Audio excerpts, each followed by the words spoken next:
ایک ماں اپنے بیٹے کا ہاتھ تھامے آخری سانسیں گن رہی تھی اور اس نے صرف ایک سوال پوچھا، بیٹا، میرے جانے کے بعد میری قبر پر فاتحہ پڑھو گے؟ لڑکے کی آنکھیں بھر آئیں، بولا، امی یہ کیا باتیں؟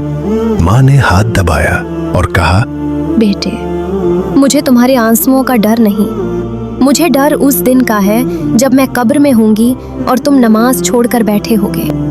یہ اس ماں کے آخری الفاظ تھے۔ اس رات کے بعد اس لڑکے نے کبھی نماز نہیں چھوڑی، کیونکہ اسے سمجھ آ گیا تھا ماں صرف آج کی فکر نہیں کرتی، وہ تمہاری قبر کے بعد کی بھی فکر کرتی ہے۔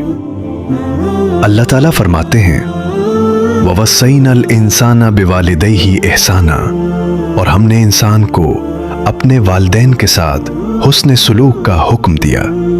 جن کی ماں زندہ ہے ابھی جا کر ان کا ہاتھ تھام لو، اور جن کی ماں نہیں رہی ابھی ان کے لیے فاتحہ پڑھ لو۔